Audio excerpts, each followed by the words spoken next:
maybe to close this out, I guess the last question is for individuals when it comes to preparing. So we talked about a world of high energy prices, at least denominated in dollar terms and fiat terms, and this whole monetary system change, the shift.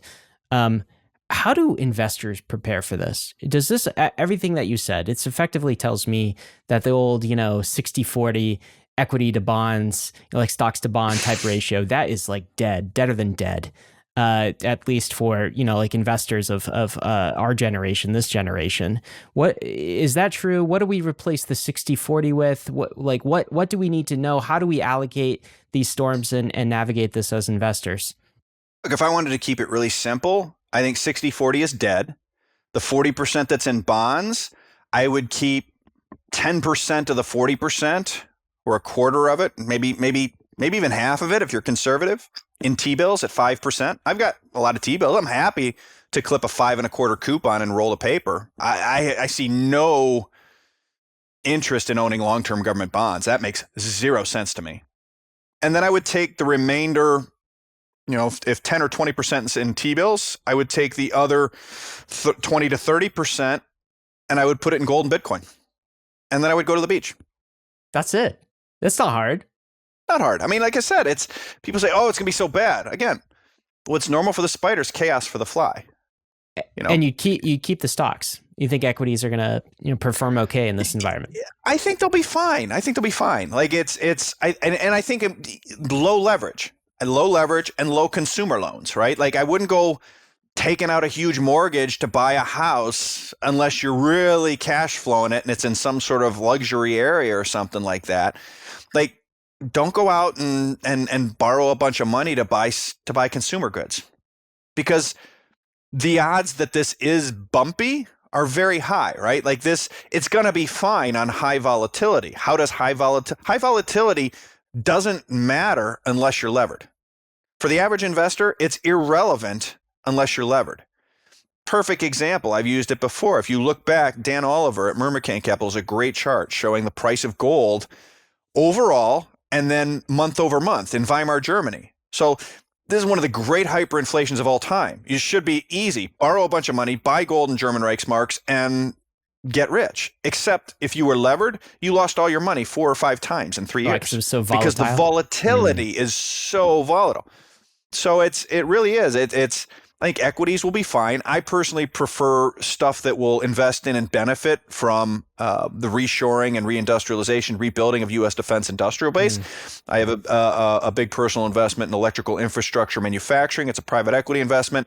I like those types of investments. I like U.S. industrials. I like U.S. energy producers.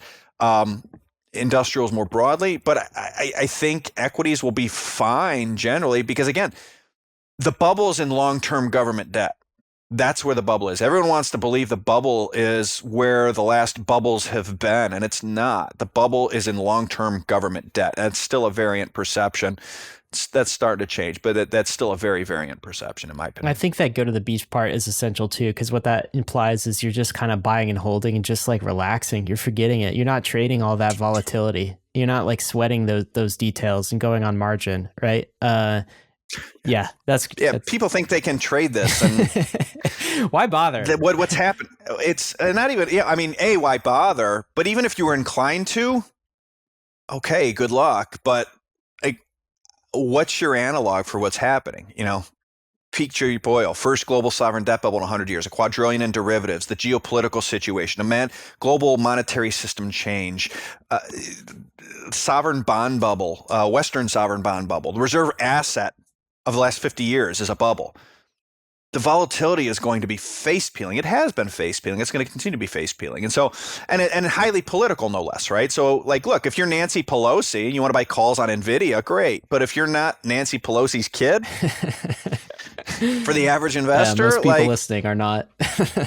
Yeah. So I think it's important to just understand that having low leverage is really, really important in terms of managing through this volatility for the average investor. And this is playing out now. So this is like, how long will this take to play out this entire thesis? Does it happen quickly? Are we talking like, months to years? Or are we talking still they could continue to kick the can and get another, decade out of this old rusty car? we're 10 years into this shift. U.S. interest expense is above defense spending. You can see the geopolitical impacts. I think I think the world could look very different in a good way by the end of the next presidential. By the time we're sitting here getting ready for the election of 2028, I think the world could look very different. And the reason why is interest doesn't sleep. Compounding interest doesn't sleep. And at 5.25%, like the U.S. has on 121% debt to GDP, the exponential interest function's a killer. Moves fast. To continue leveling up your crypto game, then you need to get on the Bankless newsletter. It's the world's most popular crypto email and is completely free. Just click below to sign up.